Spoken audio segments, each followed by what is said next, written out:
Fala galera, estamos começando aqui mais um Dream Podcast. Esse é o episódio número 48 e hoje a gente vai falar sobre o equilíbrio, uma alimentação balanceada, uma vida saudável e também como que isso reflete na nossa mente e como que a gente consegue ter uma vida saudável, né, e sã, como a gente conversou, né?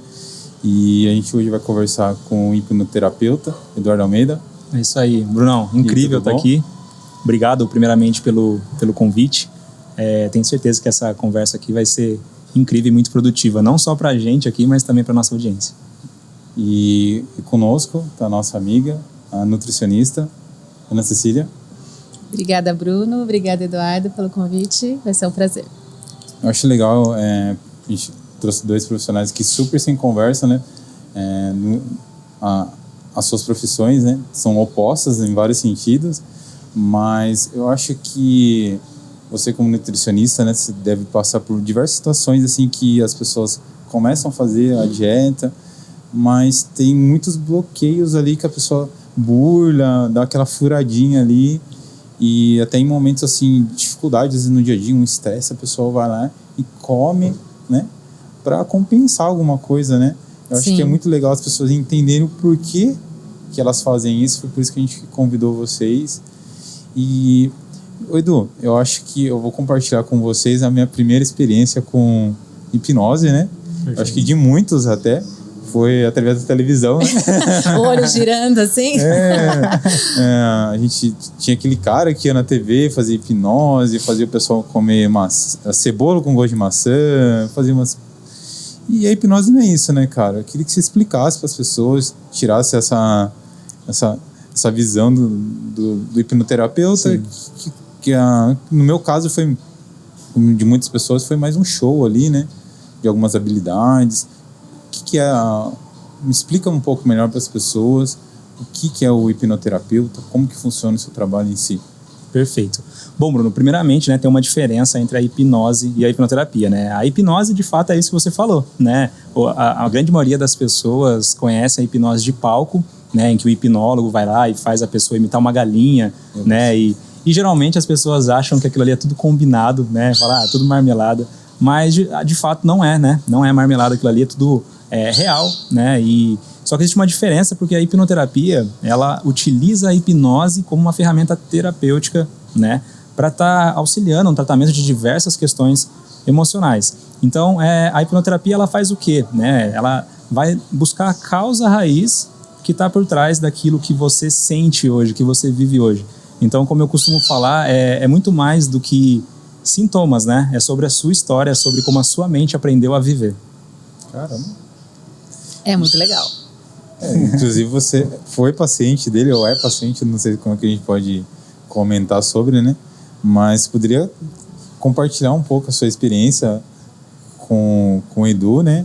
Como que foi você? Acho muito legal a gente compartilhar, porque eu já também fiz... não sei se pode falar tratamento.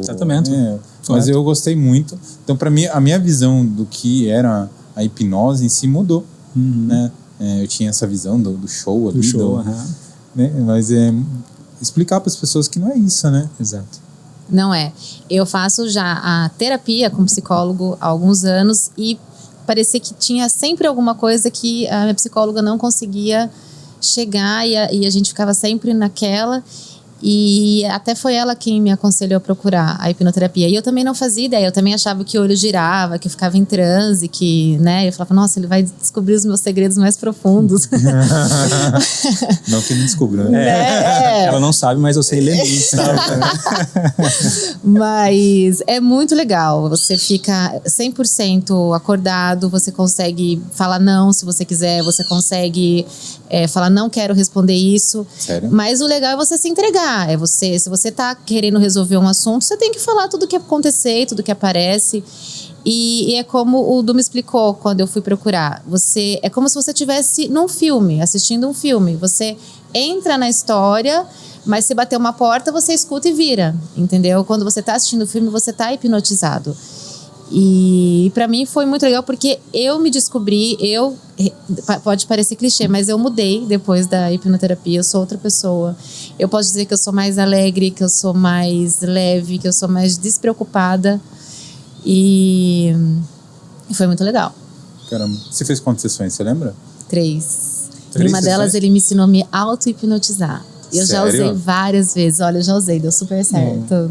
Caramba. E é isso, Bruno. A hipnoterapia, de fato, né? 3 sessões é um processo. Em geral, os meus tratamentos eles ficam entre 2 a 4 sessões, mas isso é muito particular a cada caso. E como eu costumo sempre falar, né? Quando a gente fala de questões emocionais, não existe um tratamento de rebanho, vamos falar assim. É algo personalizado para você, porque o que você sente é o que você sente, que é diferente do que ela sente e é diferente de todas as pessoas, né?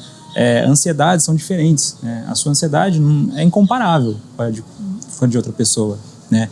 Então, o que faz a hipnoterapia ela ser tão poderosa assim, com tratamento de poucas sessões, é justamente para você ir lá, né, de forma específica para cada cliente, né, e buscar a causa que está por trás daquilo que ela quer resolver. E, obviamente, né, o processo ele não é uma mágica, a Ceci, ela está colhendo esses resultados todos porque ela entendeu isso, é o que ela pratica dentro do consultório dela, com os clientes, com os pacientes dela, né? Ela entendeu que para ela mudar os resultados da vida dela, ela tem que agir de acordo com isso que ela quer alcançar, né? Então a hipnoterapia ela é um processo poderosíssimo, mas ela tem que estar totalmente vinculado com esse desejo de mudar. Muitas pessoas elas querem a mudança, mas elas não estão dispostas a mudar. E aí não tem milagre que seja feito na vida dessas pessoas para de fato elas mudarem, né? E o processo é muito poderoso por causa disso. Uma sessão da hipnoterapia é realmente muito, muito poderoso. Sério? A primeira conversa com ele já é poderosa. Ele já te hipnotiza ali. É incrível. Caramba. É incrível. Tem relatos que pessoas que dizem que param de fumar até na primeira sessão, né? Exato.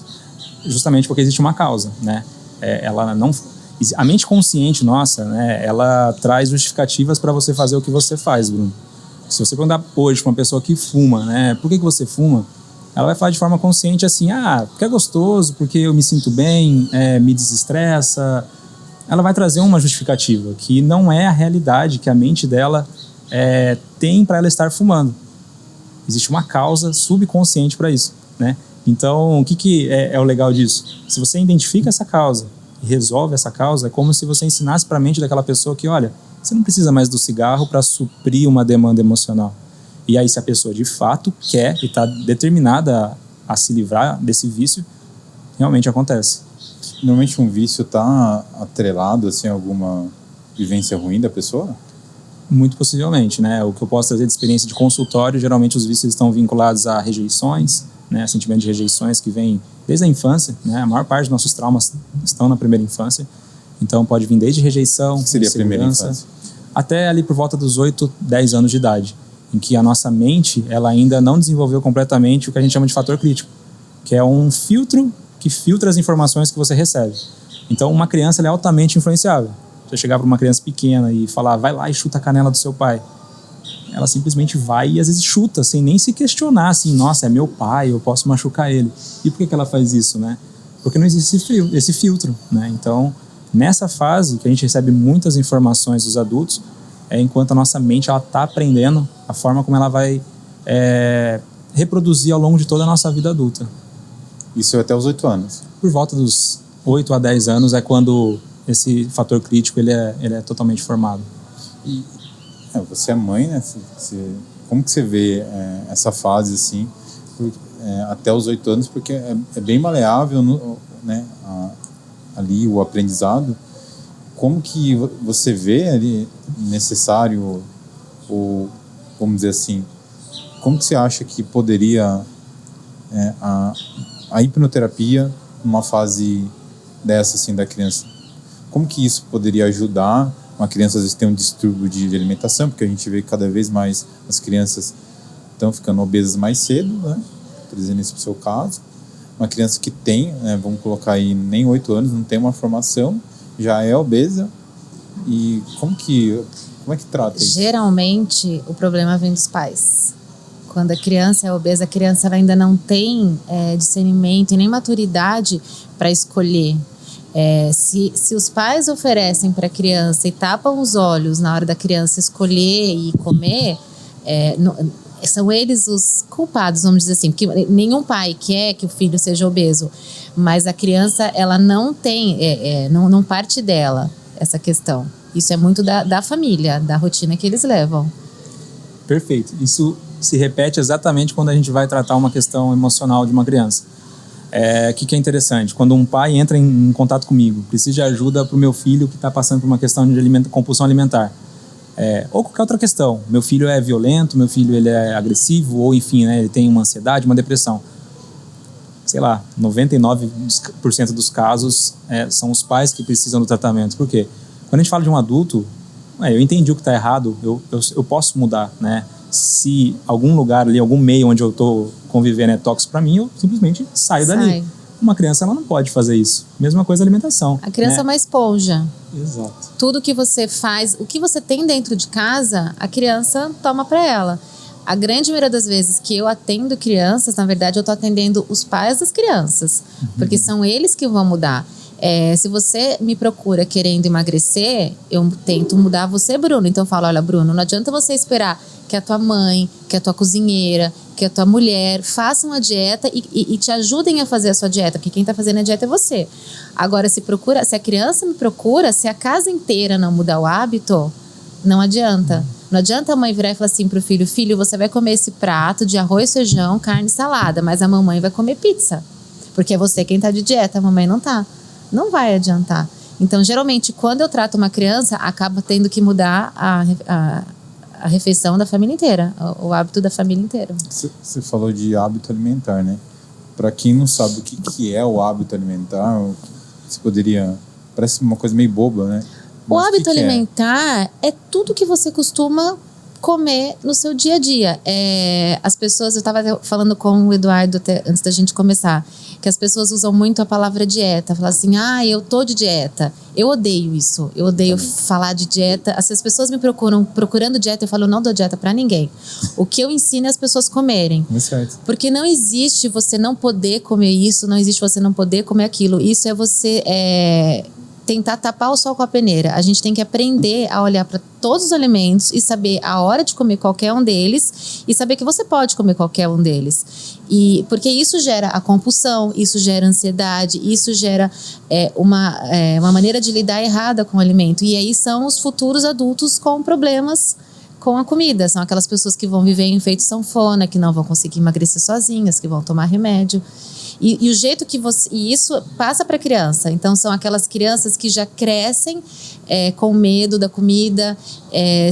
Os pais que me procuram querendo mudar o hábito dos filhos, eu falo para eles nunca dizerem para as crianças que eles estão fazendo isso para emagrecer.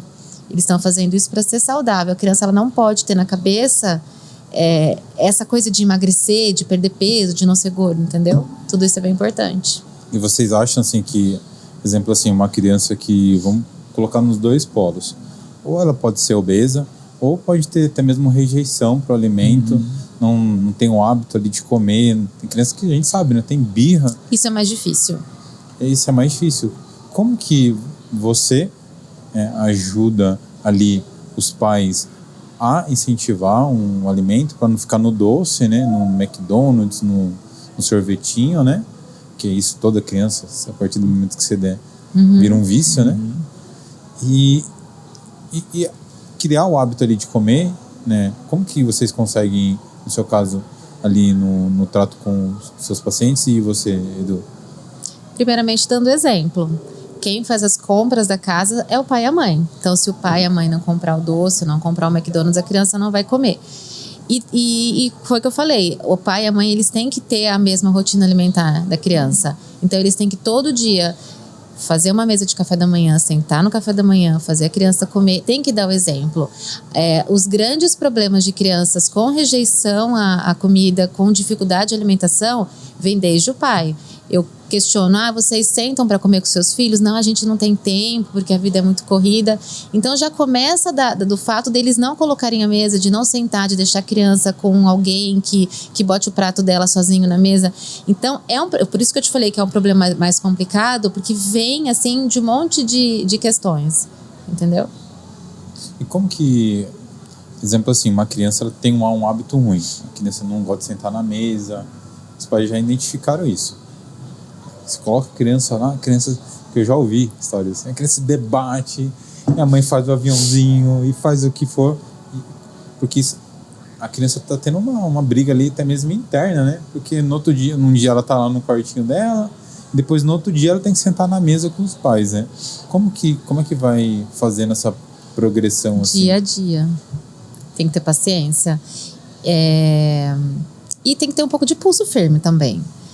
Hoje em dia os pais estão muito permissivos. Então o que acontece? Bota na cadeira, criança esperneia, não quer comer. Então tá bom, então pode ir pra televisão.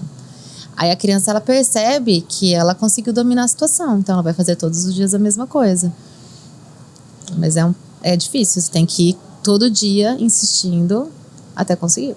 Eu vou nessa mesma linha de raciocínio da Ceci, né? O que eu trago, que foi um pouco do que ela falou, é que a alimentação em si, ela se torna uma experiência, né? Não é simplesmente o hábito de você jogar comida para dentro, né? E quando a gente fala experiência, é que existe uma emoção por trás disso. Quem nunca pegou um pãozinho caseiro e acabou de sair do forno, passou uma manteiga e falou, nossa, lembrei da minha avó, né? E você remete a uma situação da sua vida. Então, essa questão dos pais estarem juntos, né? Gerar ali uma experiência para aquela criança de, nossa, que gostoso estar na mesa com os meus pais, né? Como isso é prazeroso para mim, vai muito além do alimento em si, né? Então, eu acredito que essa mudança de hábitos, né? E aí vem de mudança de hábitos, começa realmente pelos pais, né? E os pais, eles são autoridades para as crianças.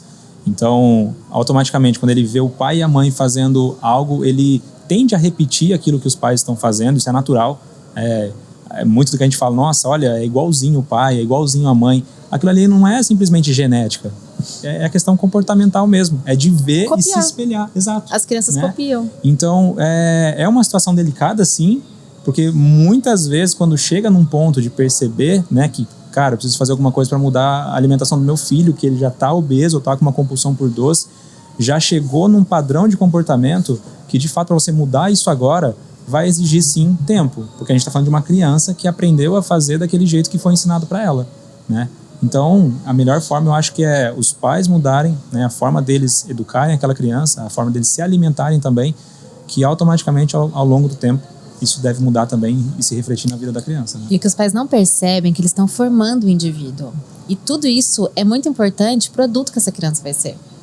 Porque é o que ele vai reproduzir. Nenhuma criança do nada fala assim, não, agora eu vou ser mestre em comer. Ele vem trazendo isso desde a infância. E os pais hoje em dia, eles estão tão ocupados e tão atarefados e tão atrasados que eles deixam essa tarefa para outra pessoa. Então, não, a minha funcionária vai dar, a babá vai dar. E acabam esquecendo de formar. E a tendência é se formar gerações cada vez mais obesas por conta disso. Pelo aumento de fast food, pelo aumento dessa... como que fala a palavra? Me ajuda. Você deixar o teu filho... terceirização do seu filho. Perfeito. Passar a responsabilidade, porque é muito fácil daí, né? Você tira aquilo das suas costas e fala, mas, poxa, é na escola que ele está fazendo isso errado. É muito fácil, né? E aproveitando esse assunto nosso, até eu queria trazer algo de quando eu falo de mente subconsciente, às vezes as pessoas, nossa, subconsciente, é de outro mundo, o que é isso, né? Mas é uma parte da nossa mente que realmente controla a nossa vida, era 95% de quem a gente é. E quando a gente fala de educação alimentar, muitas das causas, né, que estão aí na primeira infância, ela surge como?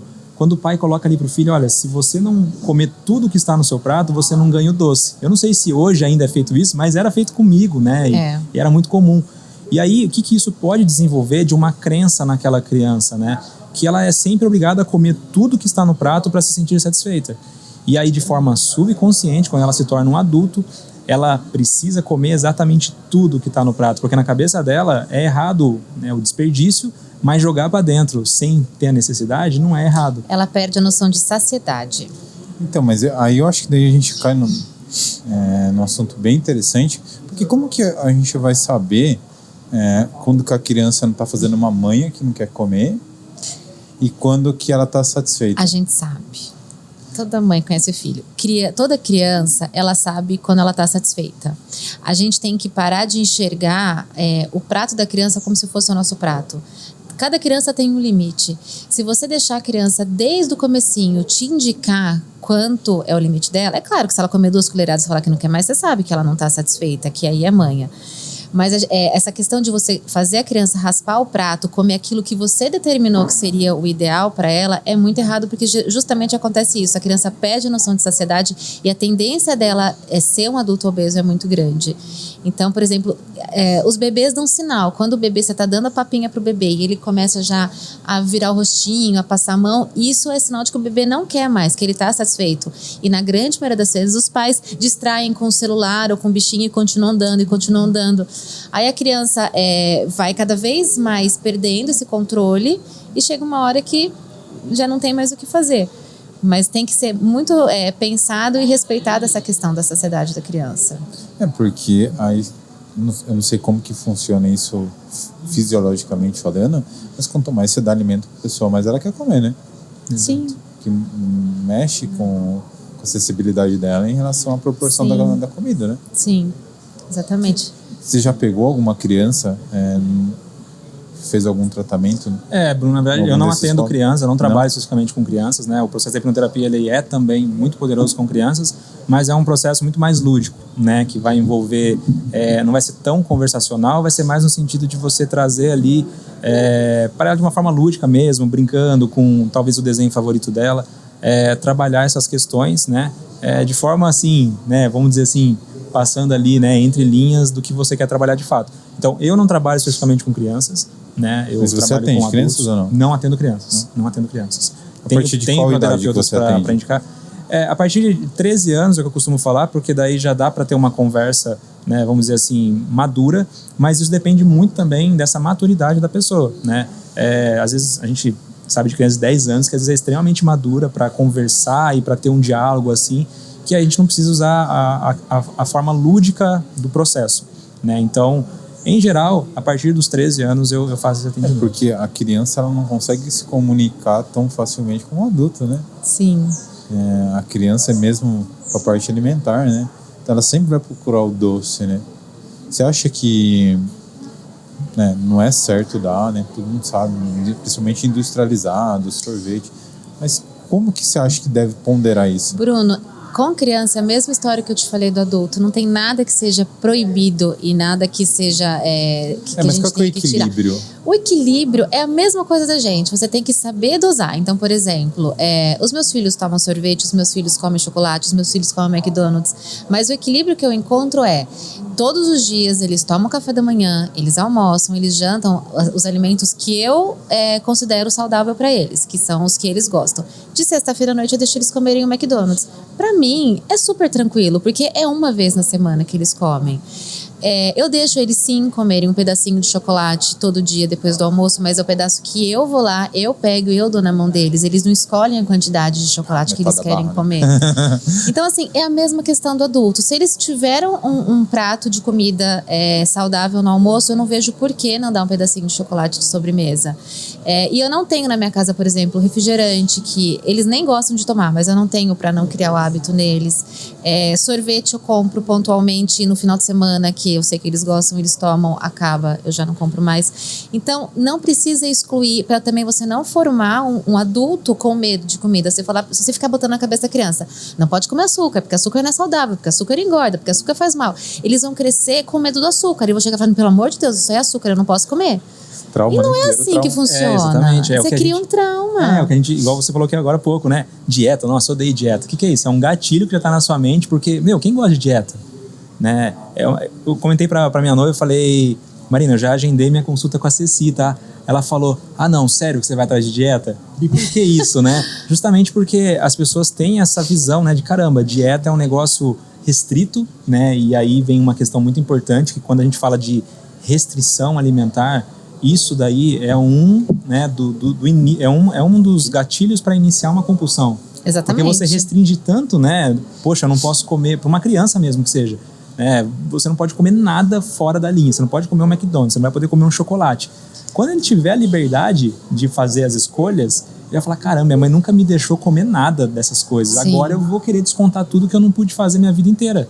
Então, a restrição, ela é um gatilho sim para a compulsão alimentar. Sim. Né? Então, isso é algo muito interessante de... O que os meus pacientes falam muito é que eles falam assim para mim, quando que eu posso comer uma pizza?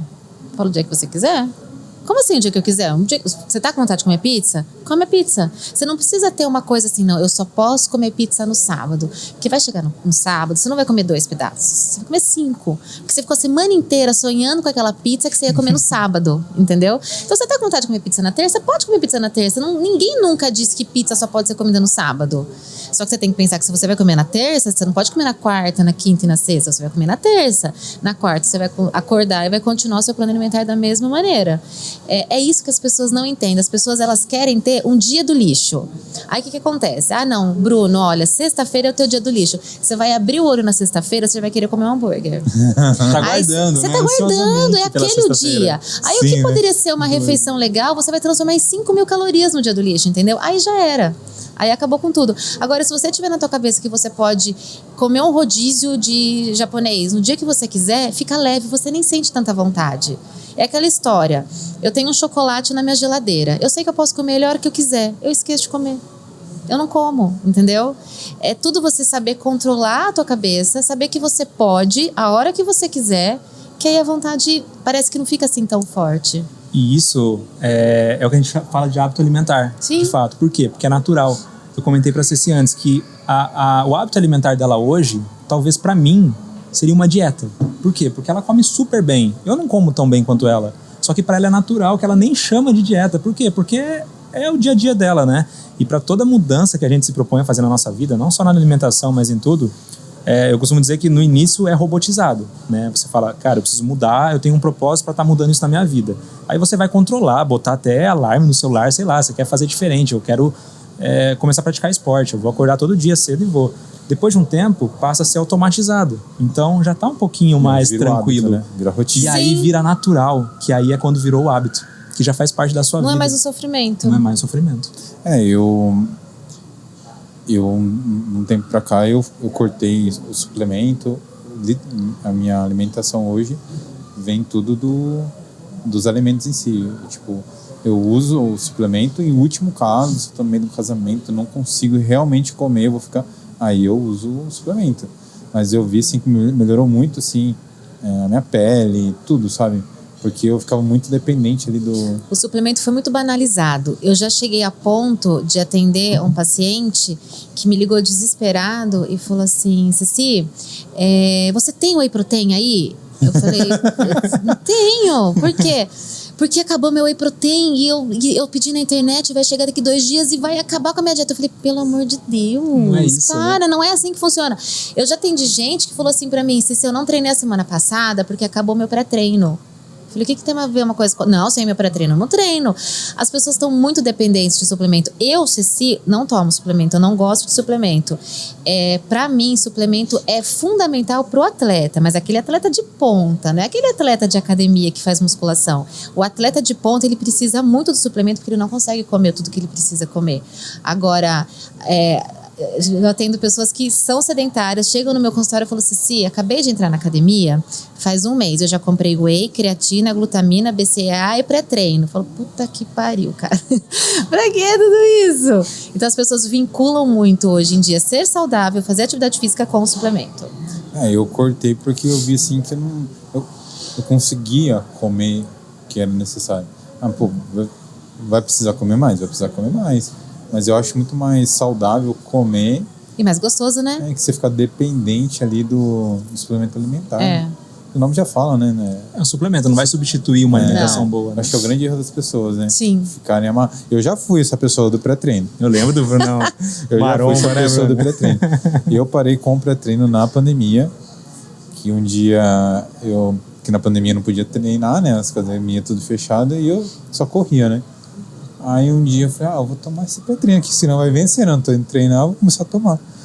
Aí um dia eu me deu... a crença, pra não jogar fora, eu vou mandar pra dentro. Deu um negócio ruim em mim. Mas dá. Acho que deu uma taquicardia, eu tava correndo sozinho. Eu falei, se eu morrer aqui... Eu tenho uma paciente que foi parar no consultório do médico cardiologista. Ela tomou um pré-treino fortíssimo. Ela deve ter em torno dos 50 anos. ela foi para dentro, ela passou tão mal que ela teve que ir no médico. Pré-treino não é brincadeira. Tirando que, do pote de pré-treino, a única coisa que realmente funciona é a cafeína. Aí eu brinco que a gente toma uma cafeína com sabor tutti-frutti, né? Caríssima. Caríssima. Sendo que você pode tomar um cafezinho e dá na mesma. Sem açúcar, não sei se... Sem açúcar. Eu tomo com açúcar, sabia? Não atingi esse grau de evolução ainda. Mas tá tudo bem esse assunto. E eu parei porque eu senti assim, eu senti o último ataque cardíaco. Eu falei, meu, vai dar ruim aqui. Aí nunca mais. Nunca mais. Ele acelera mesmo. E as pessoas não acreditam, né? Não, e é muito engraçado, porque a grande maioria dos pré-treino tem betalanina.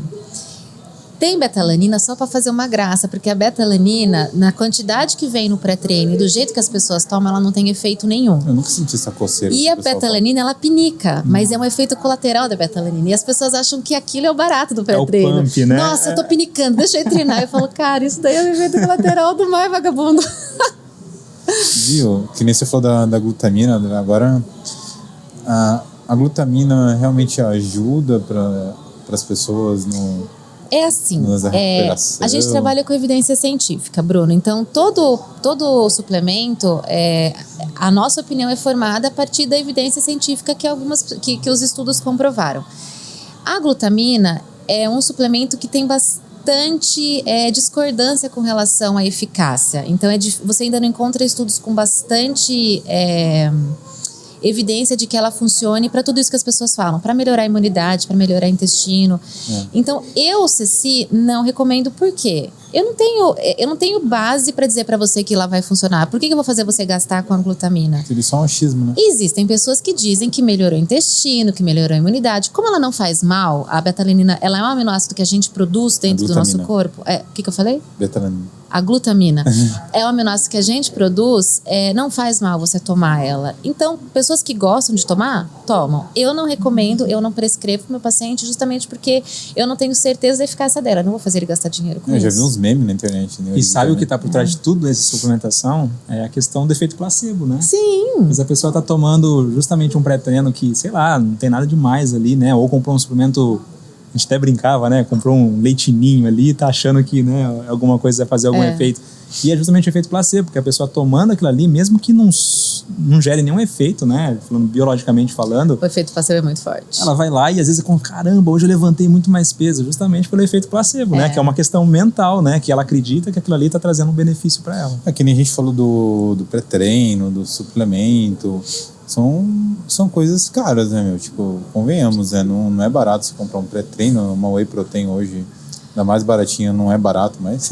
O pré-treino é uns R$200, dependendo do pré-treino, né? Se for o que infarta, esse é mais caro. Quase derrubou o Bruno. É mais caro ainda. Viu? Vocês acham, assim, que ter uma vida saudável, um hábito alimentar legal... não é para todo mundo? Porque, tipo, você acha que a condição financeira das pessoas jamais é limitante? Não, não acho, assim. Na verdade, é que a indústria, ela apela. Então, você vai lá, você compra um pacotinho de miojo por R$3. Né? Acho que é isso. Eu não compro miojo, mas eu acho que... Deve ser. Deve ser isso. 3,50 agora. Então, o que as pessoas falam? Elas falam assim, poxa, o preço que tá o quilo da cenoura, eu vou comprar um pacote de miojo.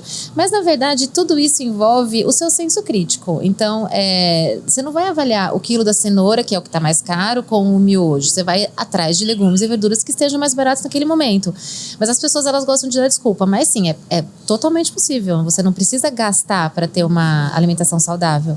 Eu falo que se eu, Ceci, precisasse comprar a alimentação da minha casa em mais de um lugar, tava ferrada. Eu não iria comprar. Eu não teria como ir no supermercado, no sacolão, eu tenho que achar tudo no mercado. E é isso que eu faço com o meu paciente. Eu não prescrevo nada além daquilo básico que você encontra. A não ser, claro, existem casos de pessoas que falam, Ceci, eu amo comer farinha de amêndoa dourada. Eu falo, bom, então você come. Existe isso? Nem sei. Eu falo, então vamos comer farinha de amêndoa, você gosta, né? Sei lá. Mas eu não tenho necessidade. Você tem uns pacientes com umas manias psicodélicas aí? Tem. Fala um aí, tipo uma coisa assim que falaram. Cara, as pessoas da Olambra amam comer pão com margarina e granulado. Granulado? Granulado. É um costume que vem lá da Holanda. E eu tenho granulado muito de chocolate? Lá, não é granulado de chocolate, é um outro tipo de granola? granulado. Não, granulado. Sabe granulado de brigadeiro? É aquilo. Meu De Deus. confeito. De confeito. Confeito. É. Doideira. Tem umas pessoas com os hábitos Doideira. comer mandioca com açúcar.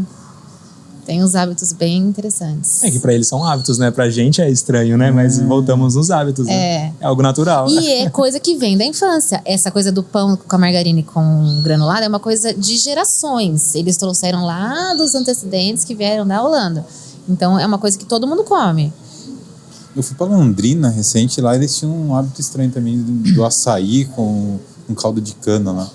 Os caras parecem que gostam de tomar Batia açaí, junto? Açaí e tomar caldo de cana. Ah, tomar junto, É. assim. Aqui é Assim, pastel, pouco né? Mas esses dias eu fiz Aqui uma é pastel, né? enquete. Aqui é pastel. Eu fiz uma enquete no Instagram que eu não vou lembrar, mas me mandaram cada coisa, tipo Ah, eu bolacha lembro maisena disso. com ketchup. Muito boa essa, assim. Eu falava, Cara, cara. mas açaí com caldo de cana, mano, é muita caloria. Tipo, você deve dar um rebote ali absurdo. É um açúcar danado. Meu, eu acho muito legal assim, porque o seu trabalho, você procura a origem ali das questões ali que a Exato. pessoa vai atrair você. E eu acho que o que mais deve acontecer é a pessoa ir lá querendo fazer um tipo de tratamento, ou querendo, eu tenho o hábito de comer pão com manteiga e granulado, e você acaba achando a origem de uma forma diferente, né? Sim. Acho que é o que mais acontece no seu consultório. Uma coisa interessante, Bruno, é sempre sobre o quanto aquilo, né, que a pessoa quer mudar, de fato, tem prejudicado a vida dela. Né? Se a pessoa chegar para mim e falar, Eduardo, eu quero parar de comer pão com manteiga e granulado. A primeira pergunta que eu vou fazer, mas como isso está atrapalhando sua vida hoje? Né? Se tiver algum fundo emocional atrás disso, ela falar, cara, eu tô com uma namorada e ela me vê comendo pão com manteiga granulada e ela fica horrorizada. E eu amo muito ela, eu tô vendo que eu vou perder ela por conta disso. Aí existe uma dor por trás disso, né? Então aí, se existe essa dor, de fato é algo que pode ser tratado, né? Agora se ela fala, não, É porque é esquisito. Simplesmente eu quero parar. Aí não tem por que a gente mudar, né? Aliás, o processo não vai nem surtir efeito nesse caso. Por quê? Porque sua mente vai falar, cara, eu tô de boa aqui comendo meu pão com granulado, isso daqui não me gera problema nenhum na vida, tá de boa, né? Mas isso que você falou, Bruno, o exemplo legal de dar, né, dessa questão da pessoa ir lá para resolver uma situação e, na verdade, ela identificar que é outra, é porque as pessoas se apegam ao momento em que surgiram os sintomas, né? Então, depois que eu perdi uma pessoa querida, né, eu desenvolvi uma compulsão alimentar. E aí a pessoa já traz que, por exemplo, nossa, depois que eu perdi minha mãe, eu desenvolvi uma compulsão alimentar. Então, ela acredita que o problema foi o luto ali, ela não ter superado aquela perda da mãe dela, por exemplo.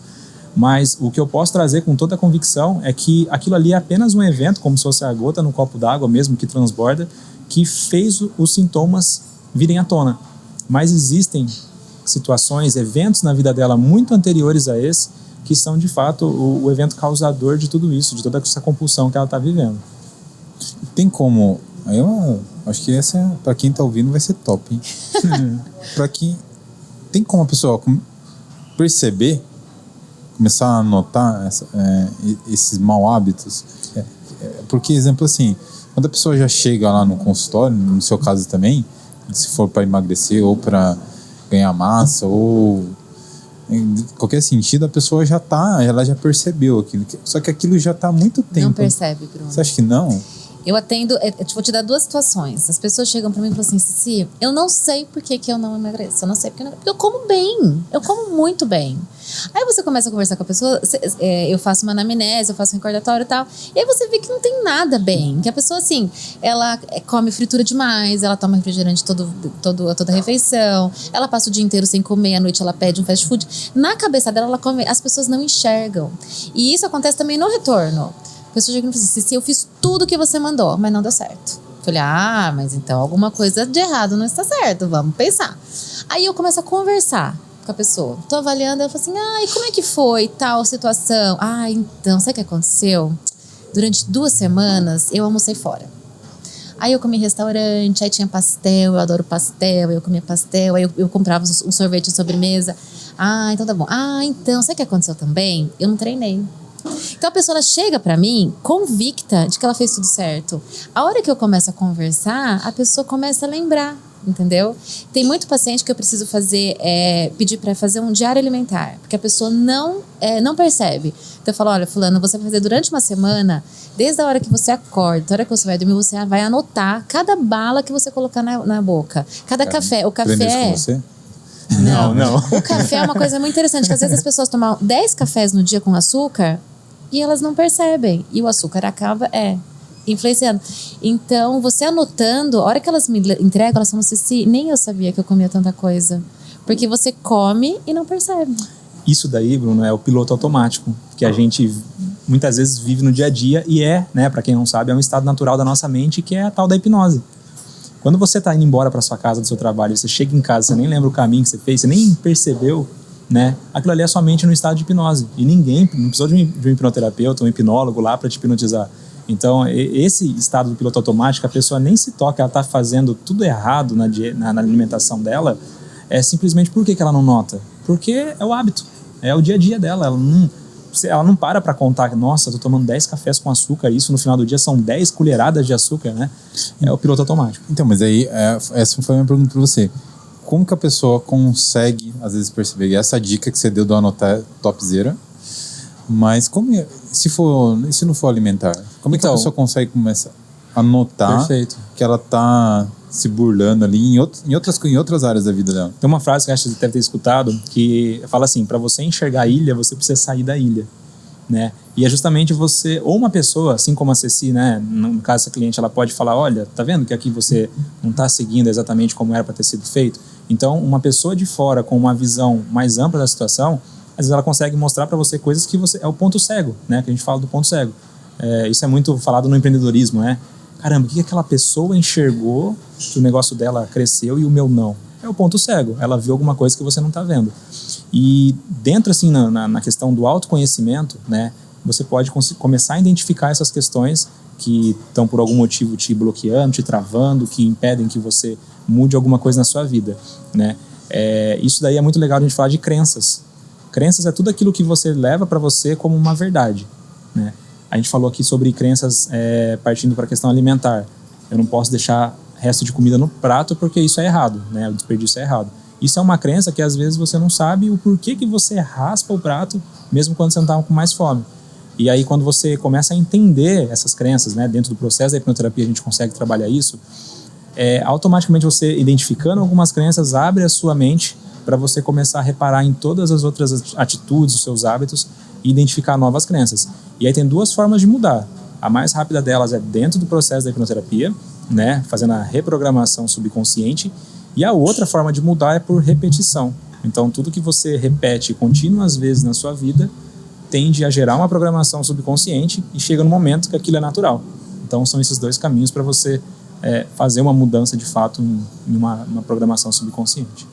O que eu acho legal é que as pessoas têm que ser abertas para melhorar, né? Com certeza. Então, a pessoa, acho que falando de um todo, acho que hoje com a internet aí, as pessoas acham que sabem um pouco de tudo. Google, né? Então Google a pessoa vai lá, coloca lá alimentação saudável, dieta saudável. Veja a pessoa, tá, entendi, tô fazendo errado, consigo melhorar, mas preciso de um profissional. Não, a pessoa vai lá, acha que tá fazendo certo, e vai cortando os alimentos, fica doente. Em alguns casos. Suplementação, né? Um escuta do outro que é bom tal suplemento, vai lá e compra, e nem sabe, né? Isso, e a gente vai indo estendendo para todas as áreas. A pessoa acha que sabe na academia treinar, a pessoa acha que sabe cozinhar, a pessoa acha que sabe tirar uma foto, e aí para todas as áreas. Que nem você falou uma coisa sobre, né, ver de fora. Eu acho que as pessoas têm que ter um pouco mais de humildade e entender que elas não sabem de tudo e tem que ter profissionais para auxiliar ela, tanto na base nutricional como na parte psicológica. Então, o Santo Agostinho fala, né? Tem uma passagem que ele fala sobre o tempo, que ele está falando de exterioridade, que ele, conversando com Deus, ele fala que ele entende porque que ele não sabe o que é o tempo, né? Que ele fala que só Deus consegue mensurar o que é o tempo, porque ele não está dentro do tempo do ser humano. E é isso, as pessoas não conseguem ver que elas não sabem tudo E precisa de alguém de fora, igual você Exato. falou, para trazer essas respostas. A mente da pessoa vai burlando ela, falando que ela tá fazendo tudo certo. Chega lá no retorno da Ceci, pô, ganhei 5 quilos, né? Pô, você não fez tudo certo, né, amigo? Eu tive um único caso de uma pessoa que ela passava em consulta comigo todo mês. E toda consulta ela vinha com várias questões para mim anotadas, assim. Isso é comum, isso eu não me importo. Eu até falo para anotar. Mas ela vinha com a pergunta e com a resposta, que ela tinha conseguido no Google. Aí ela me perguntava, eu respondia, ela falava assim, mas no Google tá escrito isso, isso e isso. Aí eu respirava fundo, eu explicava mais uma vez. Aí ela... E cada vez que eu dava resposta, ela me contradizia e falava do Google e falava do que ela tinha visto em entrevista de não sei quem, não sei quem. Aí chegou numa consulta, ela virei pra ele, me pegou num dia não muito legal. Eu falei, viu, posso te dar uma sugestão? Procura outro profissional. Porque o que eu te falo não serve, você não confia em mim, você não acredita em mim. E tudo que as minhas respostas, você prefere acreditar no que você enxerga no Google do que no que eu te falo. Então, eu te sugiro procurar outro profissional. Eu acho que você está gastando dinheiro à toa comigo. Eita. A pessoa levantou, foi embora e nunca mais voltou. Se ela falasse que isso foi depois do nosso tratamento, eu ia ficar orgulhoso, tá, Bruno? Isso foi Por quê? antes, isso foi antes. Não, porque tá certo. Isso daí é um princípio, né? A gente tá partindo da mentalidade. Te desgasta, porque a pessoa, ela te enfrenta de uma tal maneira que você fala assim, caramba, né? E ela não tá te vendo como uma autoridade. Isso vale pra dentro Sim. do processo de hipnoterapia também. E tá tudo bem também se uma pessoa chegar e falar, não me simpatizei com você. Né? Tem outros profissionais que talvez você olhe e fale, caramba, né? Tipo, putz, eu acredito no que esse cara fala. E aí a sua mente já está condicionada a alcançar o resultado que você quer. Né? Se chega uma paciente da Ceci dessa forma, ela simplesmente questiona tudo, é porque ela já não... ela já botou dentro dela que ela não confia ou que ela sabe a resposta melhor. Uhum. Então, qual resultado ela vai obter? Ela não precisa. Nenhum, entendeu? Então, é isso. Exatamente isso. Meu, e o que você acredita que é crença, né, limitante, e o que é um hábito? Para tirar essa dúvida também que tá ouvindo, que a gente tá falando muito crença, hábito. A gente tá usando muito essa palavra aqui hoje, em todo tempo. Qual que é a diferença para vocês de crença e hábito?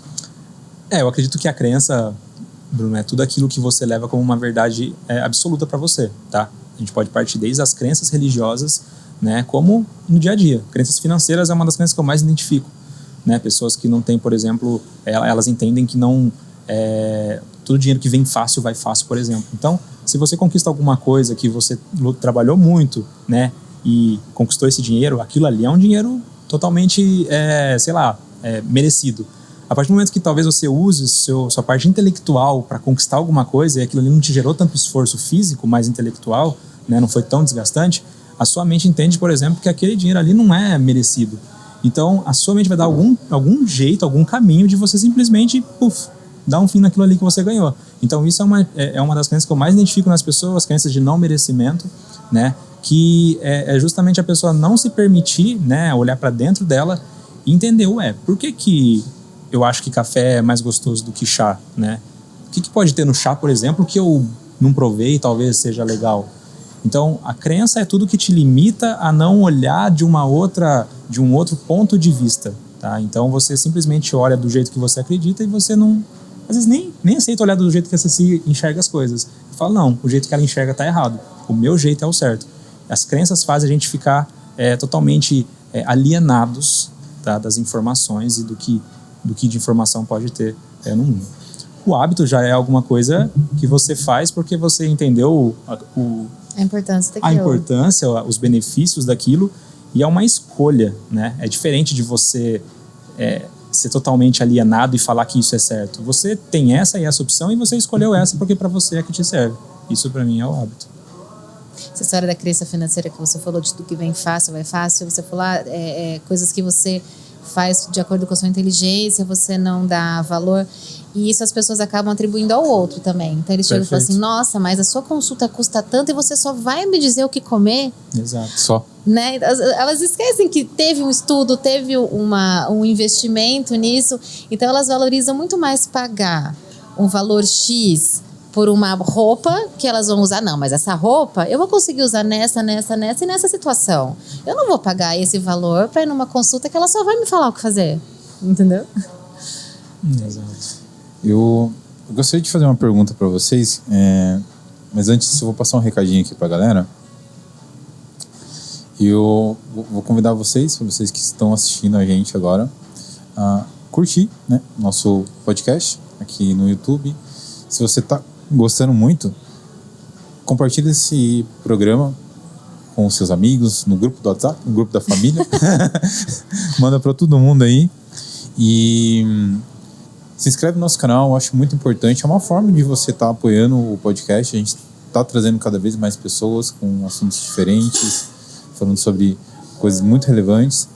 E lembrando que o nosso programa fica disponível no YouTube, na íntegra, e também no Spotify. Lembrando que no Spotify, gente, vocês nem precisam assinar. Vocês conseguem ouvir de forma completa, até mesmo offline, e baixar o programa. No Instagram a gente posta os cortes. Então lá vocês vão ver uns pedacinhos naqueles momentos aqui que eles mitam. Então vocês vão ver lá os cortes no Instagram. Então entra lá, Dream PDC no Instagram, e no YouTube e no Spotify, Dream Podcast. Gente, uma coisa que eu gostaria de perguntar para vocês: como que vocês conseguem ver a maior dificuldade hoje dos pacientes de vocês para fazer essa reeducação alimentar? A minha grande dificuldade são as crenças. São as crenças que, na verdade, vêm de todos os lados. Vem da mídia, vem do blogueiro, vem do Big Brother, vem da novela, vem do jornal. Hoje em dia é muito divulgado a questão da proibição, a questão de alimentos ruins, a questão de alimentos que fazem mal, a questão de exclusão. E as pessoas são tão bombardeadas com todas essas informações que elas já chegam para mim com várias travas.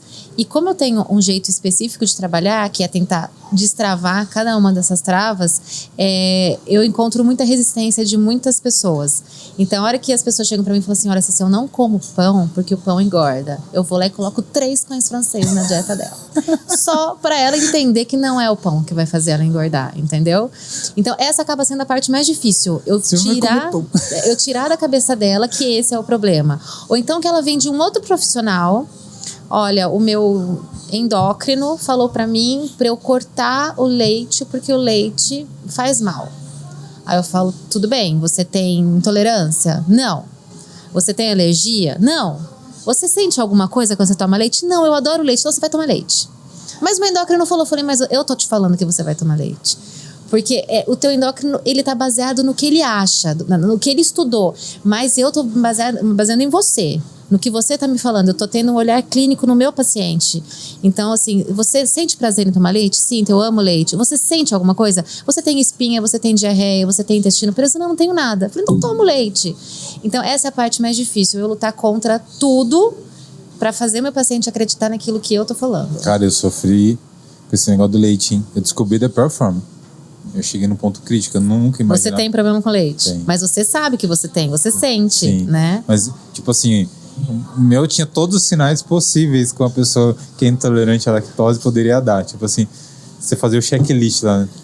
E eu nunca passou na minha mente que era intolerância à lactose. Daí um dia eu fui no médico e ele falou: viu, tudo que você me fala que você tem é intolerância à lactose. Aí eu fui lá, fiz o teste, batata, deu intolerância à lactose. E você retirou o leite e ficou bem. Essa é a questão. O problema é que ficou tão banalizado a história da lactose e do glúten que hoje em dia as pessoas estão tirando sem ter sintoma algum.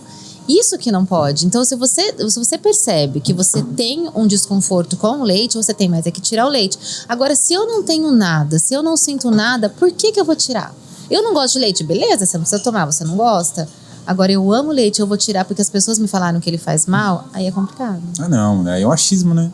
Sempre volta no achismo. E agora eu vou te surpreender um pouco, Bruno, mas tem casos, inclusive eu tenho amigos de formação que resolveram questões de alergia através da hipnoterapia. Existem casos de alergia que estão vinculados às questões emocionais, inclusive essa pessoa tinha aquela doença celíaca e ela resolveu isso através da hipnoterapia. Então, claro, né, não é generalizado. Toda alergia tem um fundo emocional? Não, né? Então, se tiver um fundo emocional, é possível resolver isso, né? E essa questão que a gente está falando aqui, né, sobre o que mais impacta as pessoas em mudarem, né? Isso que a Ceci falou, eu trago até mais, né, junto com um padrão que é pregado pela mídia, né? sobre um corpo perfeito, sobre o que é uma pessoa feliz, né? Que você vê no Instagram, uma pessoa com shape lá, sorridente na praia. Isso daí traz para as pessoas, né, uma ideia errada de fato, né, do que é a felicidade, do que é ter um hábito saudável. Exatamente. Né? E às vezes as pessoas vão perseguindo esses objetivos que são inalcançáveis e a gente sabe disso, né?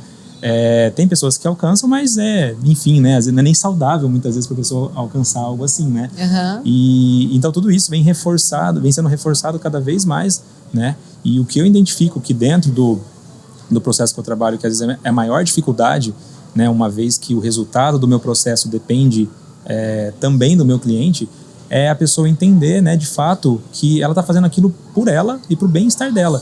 E muitas vezes, para o bem-estar dela mental, não é nem alcançar esse objetivo de ter um shape, um corpo perfeito, ou enfim. Às vezes ela resolve isso melhorando a alimentação, não se culpando por comer coisas que ela gostaria de comer, né? Então, essa é a principal barreira que eu vejo. É a pessoa entender que ela não precisa alcançar aquilo que é ideal, que o mundo cria como ideal, para ela realmente se sentir bem, se sentir satisfeita, se sentir bem com ela mesma, né? Isso é interessante. Todo mundo, 100% das pessoas que sentam na minha frente falam assim, qual é o meu peso ideal? Sério? Sei. Como assim você não sabe? Qual que é a minha meta? Eu tenho que chegar em qual peso? Eu falei, não sei. Falei, é uma coisa que não sou eu que tenho que decidir. Eu tenho que te dizer o quanto de gordura você tem que perder para ser saudável, se você precisar perder. Porque a grande maioria das pessoas que chegam lá nem precisam, elas já são saudáveis, elas têm uma quantidade de gordura que incomoda elas esteticamente falando, mas em questão de saúde tá tudo certo, tá? O corpo delas precisa daquilo. Aí elas querem que eu diga o quanto elas precisam emagrecer para ficar bem. Eu falo, não sei, olha pro espelho. Tá legal? Não precisa emagrecer mais. Não, eu tô insatisfeita, tem uma coisinha aqui. Continua, entendeu? Não sou eu que vou dizer, é você que vai ser o meu termômetro. Porque é uma coisa que você comentou que eu acho que é super interessante a gente pontuar, que é a diferença do saudável, a quantidade de gordura que você precisa de forma saudável, para a diferença do que é estético. Sim. O que você quer ali para você postar ali para sua rede social. Perfeito. Como que vocês veem hoje a influência, que nem quando você me mandou para mim falando sobre as suas formações, você falou sobre o burnout, né? Burnout, isso. Como que você vê a influência disso, esse excesso de informação, tanto das influencers, das lojas de roupas, de tudo, né? Em todo sentido, que é um mercado, né? É muito tóxico. Tanto no seu lado, né? Na parte nutricional, como da sua parte, assim, que você vê, assim, que... porque, no fundo, né? A pessoa, às vezes, fica intoxicada vendo coisas que Sim. não é legal. Vira um hábito para ela seguir uma pessoa que é tóxica, um influencer. E como que vocês veem esse balanço assim, mental e nutricional disso, da pessoa às vezes descontar ou ter um distúrbio de cortar coisas porque a fulano ou o ciclano faz? É muito difícil. É uma luta diária. Porque isso é uma realidade já. Eu peço para meus pacientes excluírem do perfil deles esses perfis tóxicos. E não é somente com relação à comida, com relação ao corpo, é em relação a, por exemplo, felicidade. Então você vê uma pessoa que posta na internet, ela com a família dela, ela abraçando o marido, ela com os filhos, e na verdade ela está se separando do marido. Entendeu? Mas ela posta aquela felicidade porque felicidade vende. Felicidade gera like, felicidade gera curtidas e comentários. Ela não vai falar para as pessoas que ela está se separando, que ela está super infeliz, entendeu? E a mesma coisa a alimentação. A blogueira vai lá e posta um prato de salada com filé. Ela tira a foto e vai lá e come um hambúrguer. Então, é muito difícil você fazer as pessoas entenderem que aquela fotografia, aquele momento não corresponde à realidade. É bem complicado. Que é um instante, né? E se você perceber, a gente também sofre com isso. Às vezes você olha uma pessoa e fala assim, poxa vida, né? Eu aqui trabalhando, olha como essa pessoa tá feliz lá. E você não sabe. Aquela pode ser uma viagem de 5 anos atrás, entendeu? Isso eu trago assim, falando um pouco de mim, você falou do burnout, né, Bruno? Eu, para quem não sabe, minha base de formação é na engenharia civil, né? E eu tenho pouco tempo trabalhando como hipnoterapeuta. E tudo isso porque eu passei pela síndrome de burnout, que poucas pessoas conhecem pelo nome, mas é o esgotamento profissional, né? E eu cheguei na melhor fase da minha carreira como engenheiro, né? Num cargo que eu sempre almejei. E aí eu me vi ansioso, depressivo, comendo mal. Eu tenho até uma foto no meu perfil lá, depois quem tiver curiosidade, corre lá para dar uma olhada, uma foto minha enquanto engenheiro e uma agora. Sentado na cadeirinha, tudo assim, né? torto, postura errada, alimentação totalmente errada. um sentimento de frustração muito grande. E aí o que me ajudou, né? Claro que a hipnoterapia foi o que me tirou de tudo isso. Eu confesso que eu até sofri mais do que eu precisava ter sofrido para resolver isso, se eu soubesse o que eu sei hoje. Mas o que me motivou a sair daquilo ali? Autoconhecimento. E é o que eu trago para essa nossa conversa agora. Por quê? A felicidade do outro não é a mesma minha. Às vezes eu posso ter exatamente o que o outro tem. A gente pega isso muito pela questão financeira. Quantas pessoas não olham e falam, nossa, se eu tivesse dinheiro eu seria feliz. Mas, cara, se você não for feliz hoje com o que você tem, não vai ser 1 milhão, 2 milhões, 10, 20, 30 milhões na sua conta que vai fazer você estar com um sorriso bonito no rosto, né? Então, eu trago isso, que o caminho para você encontrar o que realmente te preenche, né? Essa é a palavra que é o que eu sinto hoje fazendo o que eu faço, é você se autoconhecer, cara. Não tem outro caminho. Porque daí você vai entender que o que serve para o outro talvez não seja o que serve para você. E às vezes uma coisa tão simplesinha é o que te faz feliz. E você pode correr atrás daquilo e não daquilo outro, né? Eu vejo isso como algo assim que para mim foi muito libertador. Hoje você é uma pessoa totalmente diferente do que quando você era engenheiro. Com certeza. Quem tá perto de mim, quem me conhece, sabe como é isso. Teve algum episódio que aconteceu na sua vida que fez você virar essa chave? Então, basicamente, o esgotamento profissional ele foi acontecendo na minha vida aos poucos dentro da você teve esse burnout? Sim, tive o burnout.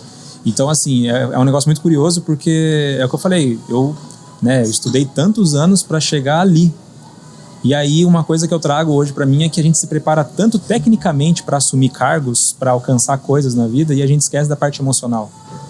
E foi justamente isso que aconteceu comigo, né? Quando eu cheguei no cargo que, sei lá, era o cargo que eu mais desejava, com um salário que correspondia ao que eu estava fazendo, que eu me senti valorizado, né, no primeiro momento, com o passar do tempo, aquilo ali foi me gerando um sentimento de frustração muito grande, uma sobrecarga de responsabilidade, uma sobrecarga de trabalho muito grande, e aí vai virando uma bola de neve que você acha que o problema é você, né? Primeiramente você acha que, cara, eu não dou conta disso, o que está acontecendo comigo?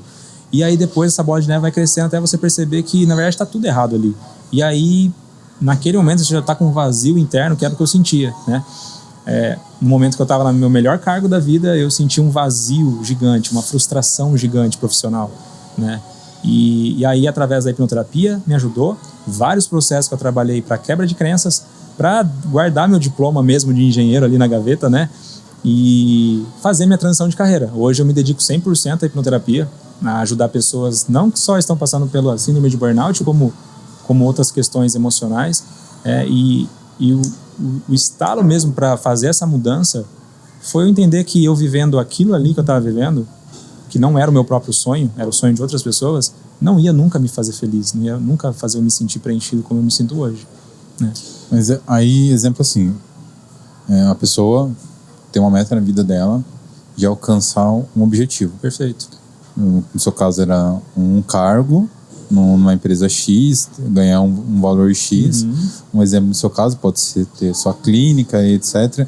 A pessoa chegou nesse patamar que ela colocou ali como target, como objetivo de carreira. Certo. A pessoa atingiu isso daí, sentiu essa sensação de vazio.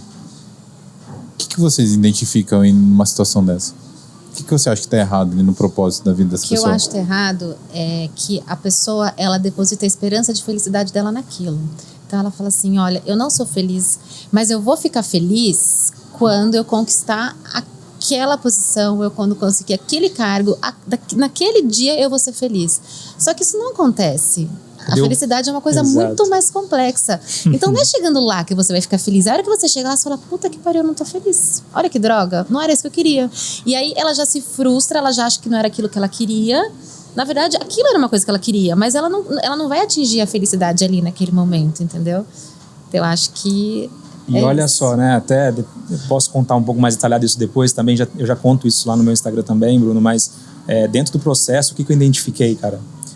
Que eu jamais identificaria isso de forma consciente. Que, na verdade, até as minhas escolhas profissionais, até a decisão por ser engenheiro civil, era algo subconsciente para eu provar para o meu pai, que sempre foi uma pessoa assim que fez de tudo por mim, mas a forma dele me cobrar sempre foi muito incisiva, sabe? Se você não fizer, você vai se lascar na vida. Se você não estudar, você não vai ser ninguém. E sempre foi essa forma dele de me incentivar. E eu agradeço, né? Porque eu só sou quem eu sou hoje por conta dele me incentivar, né? Mas eu entendi que... Né? Do jeito dele. E tinha minha mãe que era quem assoprava e dava o beijinho, né? E só que eu entendi depois, dentro do processo, o que aconteceu? A minha mente criou, cara, você precisa provar para o seu pai que você é capaz. E o sonho do meu pai era ser engenheiro civil.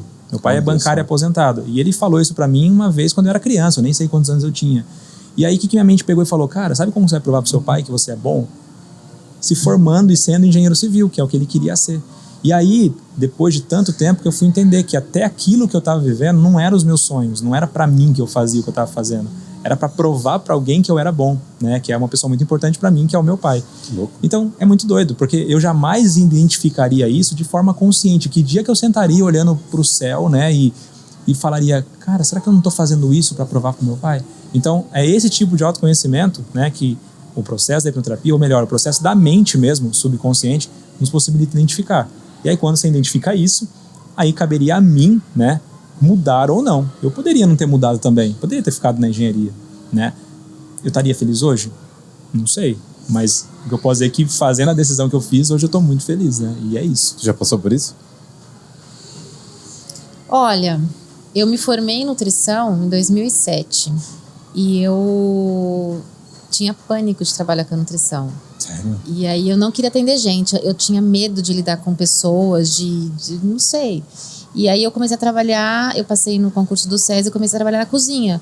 Porque querendo ou não na cozinha, eu seguia uma receita, dava uma ordem para uma cozinheira que fazia e tá tudo certo. Se a receita tava ruim, era culpa da receita, não era culpa minha. E eu fui extremamente infeliz durante 4 anos. Eu odiava. Chegava no horário do Domingão do Faustão no domingo, eu tinha vontade de sair correndo. Aí eu senti isso também por muito tempo. Sim. Era fantástico. Aí eu engravidei do meu primeiro filho e falei, não quero mais isso. Imagina que sofrimento, eu não quero mais isso na minha vida. Aí eu desisti da nutrição, falei, nutrição nunca mais. Não quero mais ser nutricionista. As pessoas iam me perguntar, falavam, eu não sou nutricionista, não quero nem falar de nutrição. E fiquei durante 7 anos trabalhando na HCred com o Gu. E um dia me deu um estalo. Eu comecei a fazer crossfit e aí eu comecei a me interessar por me alimentar, não sei o quê. E aí eu falei, vou fazer uma pós-graduação em esporte. E me apaixonei. E tô aqui. Foi louco, porque quando a gente se conheceu, foi nessa época do cross. Aí, acho que 1 ano, mais ou menos depois, eu vi que você postou que você estava abrindo seu consultório. Eu falei, mas quando que você vai fazer essa faculdade? Eu já era formada há tempos, mas eu tinha decidido não ser nutricionista. Gente, que louco. Você sabe que eu passei por isso também, né? Eu comecei a fotografar aqui em Avaré, na época da Auguri. Tipo, eu ganhava a mesma coisa que eu ganhava no bar, né? Eu só mudei, né? Saí do bar pra tirar foto. E comecei ali de forma... E eu vi que ali era o que eu amava fazer, fotografar. Então, Deus abriu aquela porta ali. Minha mãe, na época, também trabalhava na Auguri, eu trabalhava no bar. E minha mãe fazia a limpeza da festa. E o Rafael, na época, fazia as festas. E eu comecei a tirar foto da Auguri. E eu falei, putz, um dia eu vou fotografar os grandes eventos. E eu tive muito tempo de muita aprovação, sabe? Muita dificuldade, eu não ganhava dinheiro. Só que eu decidi que não ia trabalhar em outra coisa.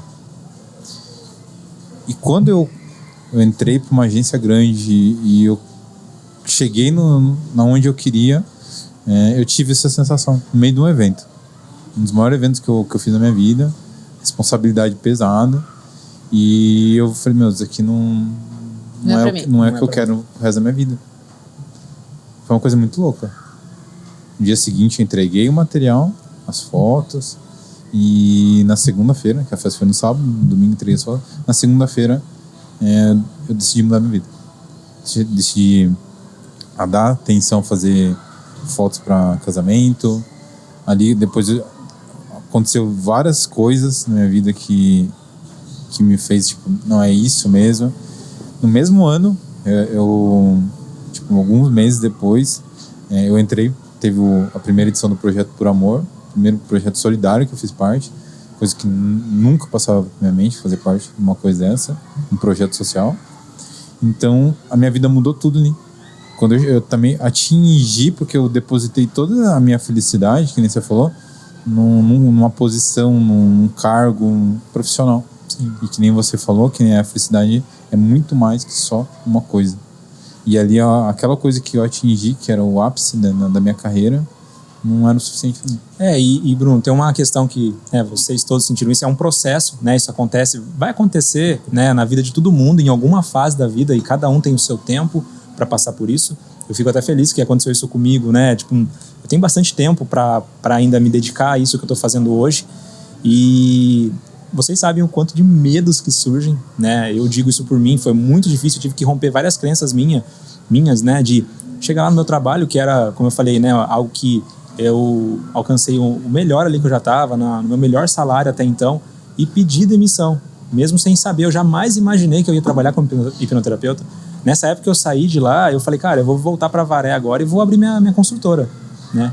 Depois que eu tive toda essa consciência de todo esse processo que eu acabei de contar aqui para vocês, que eu falei, não é isso que vai me fazer feliz. E aí surgem o quê? Os medos. Cara, mas como assim? Eu vou sair da engenharia e vou começar a trabalhar com hipnoterapia. O pessoal vai achar que eu sou louco, né? Que eu sou surtado. E que o pessoal vai falar pro meu pai? E aí surgem todos esses medos que muitas pessoas se barram nisso, né? Elas A grande maioria das pessoas não tem coragem. Exato. E aí um dia elas vão morrer e elas levaram com elas para dentro do caixão sonhos, né? Que muitas vezes seriam coisas incríveis que, assim como vocês, né? Eu acredito nisso. Quando você faz o que você ama de paixão e brilha os seus olhos, você transforma muitas vidas fazendo o que você faz. Você sabe isso em cada foto que você tira. Você sabe isso em cada pessoa que vai lá e dá um sorriso porque isso, né, você pode ajudar ela. Entrando na sua área, você mostra pro teu filho que você não é feliz e você vai ensinar pro teu filho que ele não precisa correr atrás da felicidade, que ele pode se contentar com uma coisa que vai fazer ele ganhar dinheiro. E isso vai sendo passado de geração em geração. Exato. Né? Um dos maiores medos que eu vejo nas pessoas, de forma geral, e que existe em mim, é o medo do julgamento. É você não fazer porque você está com medo do que a outra pessoa vai pensar referente àquilo que você está fazendo. Você deve ter pensado isso em algum momento da sua vida, de falar, cara, o que as pessoas vão pensar de eu estar fazendo isso? Eu penso muito. Então, Confesso. E aí você abre mão, você está negociando, né? Você está negociando o seu sonho pelo que você nem sabe. As pessoas vão te julgar de qualquer jeito, né? Igual festa de casamento. Você pode fazer a melhor, as pessoas vão falar mal. Sempre vai ter gente falando que a cerveja não estava tão gelada, né? Sempre. De que a carne não estava tão macia. Eu já fiz tanto casamento e eu sempre falo pra noiva, viu? Vai dar tudo certo, importante você vai lá e curte. Sempre vai ter alguém. Sempre vai ter Sempre alguém. vai. Sempre. É a mesma coisa do A julgamento. gente mesmo já fez isso, né? Então, isso que é interessante, tá? O medo do julgamento, né? O julgar e o ser julgado são dois lados da mesma moeda. Você só sabe a dor que é ser julgado porque a pessoa nem te falou nada, geralmente. Você está acreditando, você está imaginando o que os outros vão pensar. Mas você já sente a dor. Por quê? Porque você já julgou alguém também de forma desleal, às vezes. Você olhou para uma pessoa e julgou sem nem saber a história dela. Então é por isso que você sabe a dor de ser julgado, porque você já julgou alguém também. E eu acho que é uma coisa muito enraizada, que é muito difícil de se quebrar o pré-julgamento. Todo mundo sabe que é errado, mas todo mundo, em algum momento, faz um pré-julgamento sobre alguma pessoa. Pode ser sobre uma roupa ou sobre qualquer coisa. Exato. Eu acho que o mais difícil é a pessoa ter a humildade em saber que ela pode ter julgado a pessoa, mas não transparecer. Tipo, eu vi uma coisa, você julgou, mas, Você trabalha isso internamente dentro de você, né? Não tratar aquela pessoa de uma forma errada ou falar, porque eu acho que quando você daí não consegue até chegar ao ponto... Porque em todo momento a gente está convivendo, está vivendo situações, é impossível você não julgar algum momento. Sim. E é um pecado, né? Está na Bíblia. E você julga uma atitude pontual daquela pessoa, aquilo que você está vendo naquele momento. Você não conhece a vida dela, você não conhece toda a história, você não conhece tudo aquilo que levou ela a fazer aquilo. É muito fácil a gente julgar uma ação, uma atitude, né? Eu acho que a gente... vocês tiveram esse momento ali de dúvida, né? Como eu também tive. Sim. Igual você, quando eu comecei a fotografar, não tinha cliente, né? E aí você fala, e agora, né? E agora? Fotografar o quê, né? Vou lá no horto, né? Caiu a E bate casa, um desespero, né? Tirar foto de tudo. Fotografar as plantas. Até o gato da... e eu acho que daí a gente começa a partir para um segundo momento que a gente realmente começa a acreditar na gente, né? Não, eu acho que eu vou fazer isso, vai dar certo. Como que foi para vocês hoje ter o espaço de vocês? Você teve o primeiro espaço seu, não sei se você quer compartilhar isso. Tive. Mas depois você teve agora você está vivendo um segundo momento da sua vida. Você também, né? Sim. Você adentrou seu espaço, não é do jeito que você queria, você fez um investimento. Exato. E também teve essa transformação. Como é que é para vocês, a partir do momento que você acredita que aquilo que você ama, você leva aquilo como propósito de vida, e você fala, agora eu vou investir tudo minhas fichas nisso, o espaço seu é lindo, o seu eu ainda não conheci, mas... Tá convidado já, Bruno. Como que essa transformação de, além de só acreditar, mas tem que ter um conhecimento, tem que ter ali a veia empreendedora, tem que fazer o atendimento, tem que se comunicar com as pessoas. Como que foi essa virada de chave para vocês? Quando eu comecei a atender, eu precisava de um lugar barato, né? Porque eu ainda não tinha clientes. E eu precisava de um lugar que tivesse um fluxo de pessoas, para as pessoas me enxergarem, né? E as meninas da Melive foram as primeiras que falaram, não, a gente tem uma sala sobrando aqui, vem pra cá. E deu super certo durante 2 anos, que eu acho que foi o tempo que eu fiquei lá com elas. Só que chegou um momento que eu comecei a entender que eu ali dentro não conseguia oferecer para o meu paciente tudo o que eu queria. Porque para mim a consulta não é somente aquele momento que ele está sentado na minha frente, eu acho que envolve tudo, antes e depois. E foi quando eu comecei a idealizar, a sonhar ter um espaço meu, onde eu poderia fazer tudo que eu sempre sonhei em fazer de uma clínica para o meu paciente. E foi quando eu conversei com meu marido e ele comprou essa ideia comigo, ele comprou esse sonho. E eu fiz a clínica do jeitinho que eu sempre quis. Então eu quero que a pessoa chegue e que ela sente, que ela possa tomar um café, comer um pedaço de bolo e comer um pingo de leite e se sentir acolhida, se sentir confortável num ambiente que para ela tá tudo bem ficar ali, entendeu? Não que eu deixe ela esperando muito tempo, eu odeio isso.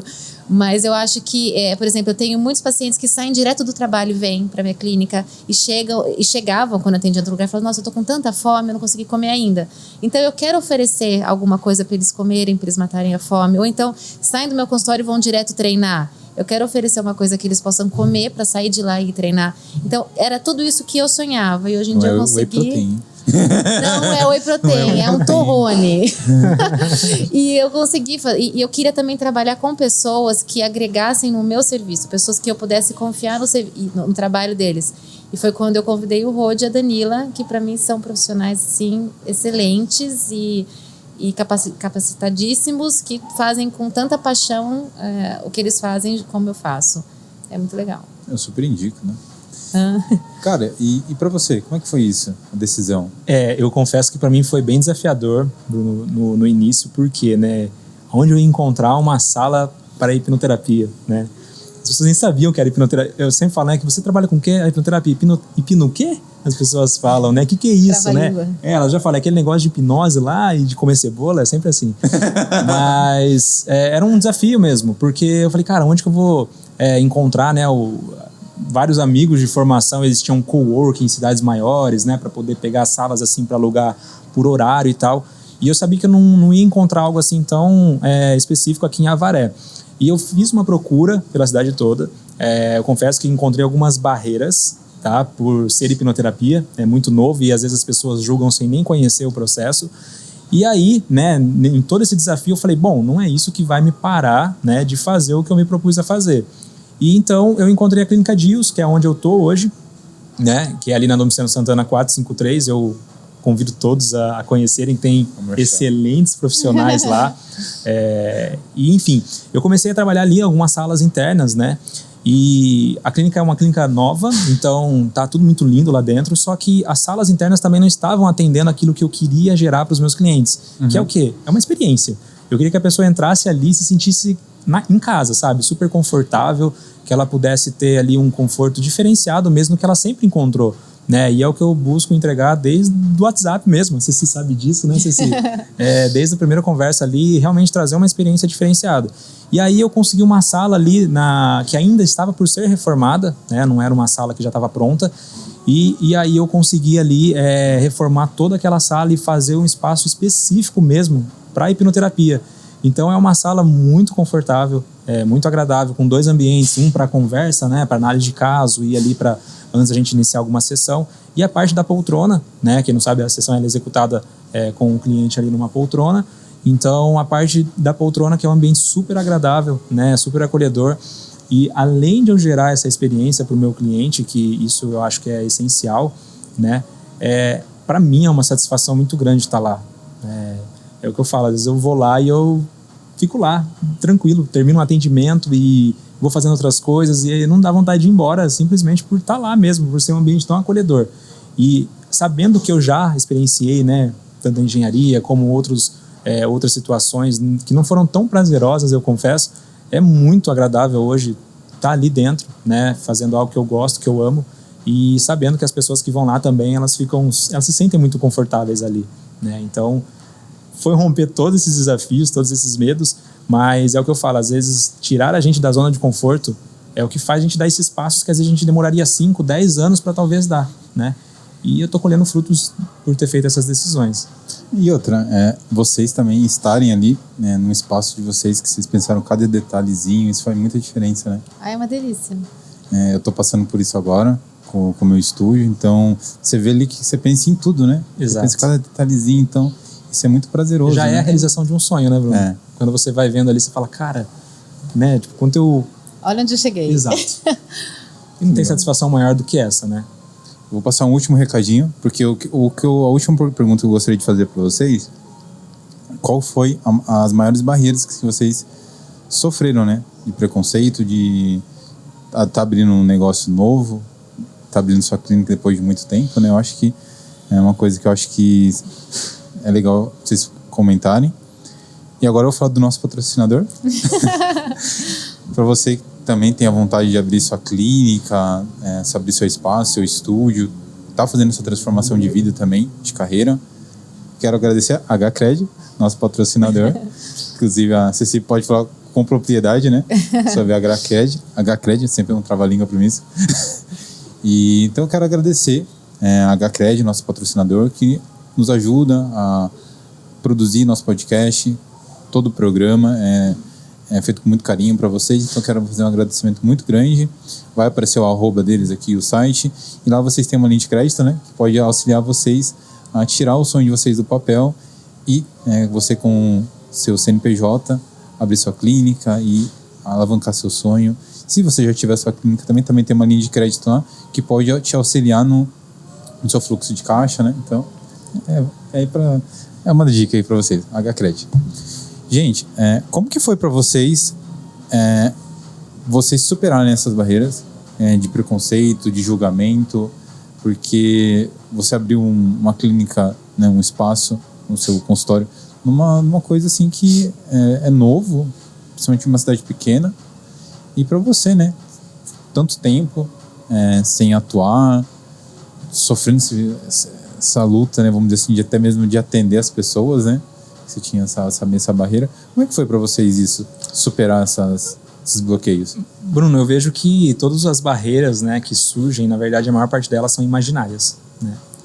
Eu falo por mim, né, as barreiras externas, elas existem e muitas vezes elas são aqueles grandes desafios que a gente precisa realmente sobrepor, mas muitas delas são as barreiras que nós mesmos criamos, né? E para mim, o que foi mais desafiador foi realmente essa transição de carreira que eu fiz, né? Por muito tempo eu olhei para, caramba, eu estou jogando quantos anos da minha vida fora por decidir fazer uma transição de carreira, né? Sair completamente da engenharia, da exatas, e para a hipnoterapia, né? Para uma área de humanas.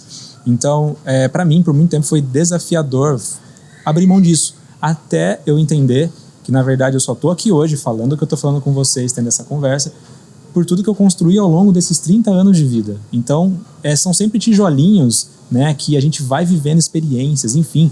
Os nossos maiores desafios são os que fazem construir o que nós somos hoje, né? Então, quando eu entendi isso, eu falei, cara, não. Na verdade, tudo que eu aprendi dentro da engenharia, tudo que eu experienciei em campo, em obras, enfim, é o que eu trago hoje para fazer o que eu faço. É o que eu trago hoje para os meus consultórios, para o meu consultório, para os meus atendimentos, no que a gente conversa aqui, né? Então, eu posso dizer que eu tenho um hack mental aí, né, tendo a hipnoterapia como aliada para superar de uma forma menos desgastante, é isso que eu posso dizer. Não é fácil, né? Como eu falei, não é tirar um coelho da cartola, mas é você não gastar tanta energia tentando sobrepor obstáculos que você mesmo criou. Então, para mim, né, superar esse medo da transição de carreira, do que os outros iriam pensar, isso daí foi desafiador. E a partir do momento que eu consegui destravar isso, né, as coisas fluem, e os desafios que surgem são desafios como quaisquer outros, né? Eu sei que é questão de tempo para sobrepor eles. Uau, né? Os meus é muito. É justamente isso. Eu não tive uma questão externa. As minhas questões eram comigo mesma. Eu sempre tive muito medo do que as pessoas iam pensar. Eu sempre tive muito medo de errar. Eu sempre tive muito medo de ser julgada, de não conseguir. Então, a minha questão com o consultório sempre foi essa. Eu falava assim, cara, e se o cara sentar na minha frente, eu não souber o que falar pra ele? Então, eu tinha pânico. Quando eu falei, não, eu vou atender, no começo foi muito difícil, porque me embrulhava o estômago a cada paciente que marcava consulta, eu torcia pra desmarcar. Olha que loucura. Eu fazia terapia, então isso já foi muito tratado em terapia, porque eu tinha medo de atender, eu tinha medo de desagradar, eu tinha medo de não ser perfeita. Eu falava, e se não emagrecer? Pra mim, a culpa era minha, entendeu? Eu tinha que ser perfeita pra dar certo. E com o tempo eu fui entendendo que não era assim, que dependia de mim, mas dependia muito mais da outra pessoa, e que eu não precisaria ser perfeita, e que eu poderia errar, e que depois eu acertaria. Então, as minhas questões foram mais comigo mesma do que com fatores externos. Porque eu estava inserida num meio muito bom. O CrossFit me abraçou assim muito forte. Eu tive muitos pacientes que vieram de lá. Então, foi muito rápido. Eu consegui chegar num estágio bom de atendimento muito rápido justamente pelo meio esportivo que eu estava. Então, as minhas questões eram eu mesma. Gente, queria agradecer pela oportunidade de a gente estar conversando. Eu acho que a gente falou muita coisa que a gente nem tinha comentado em conversar e rolou, fluiu.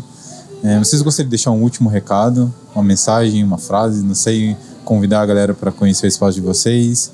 O espaço é de vocês. O pessoal está totalmente convidado aí, né, para conhecer lá a Clínica Dios, não só o meu trabalho, como de todos os outros profissionais. E se tem um recado que eu posso dizer aqui, né, que cada um de vocês que está acompanhando a gente aqui, saiba que você cria a sua própria realidade, né?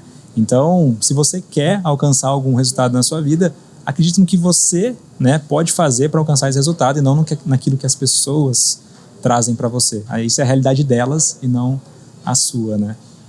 Isso ele fala bem, né? Perfeito, ele fala muito bem. Ele fala por nós dois. Vamos marcar outros aí, Bruno. Eu tô gostando, viu? Eu só vou convidar o pessoal para tomar um café, comer um bolo. Eu já tô indo, Cecília. Lá na Minha consulta é agora, às 4h30. Eu já vou lá comer um torrone. É um lugar muito gostoso, muito agradável. Todo mundo vai gostar. Na Rua Pernambuco, 937. Pô, perfeito. Gente, só tenho a agradecer. Muito obrigado. Obrigada. Agora, meu recadinho para vocês. Se você curtiu, segue eles lá nas redes sociais. Fala o seu @, Ceci. @NutriCeciFornazário. Fala o seu. O meu é @ERAAlmeida. ERA Almeida. Vai aparecer aqui na tela. Sigam eles. Gente, é isso. Lembrem, se inscreva no nosso canal, deixa o joinha aqui. Compartilha com os amigos. O episódio vai estar disponível no YouTube e no Spotify, os cortes no Instagram. E fica também o convite para vocês. Sigam o meu perfil lá no Instagram, o Bruno Loureiro. Eu estou postando a construção aí do meu espaço novo.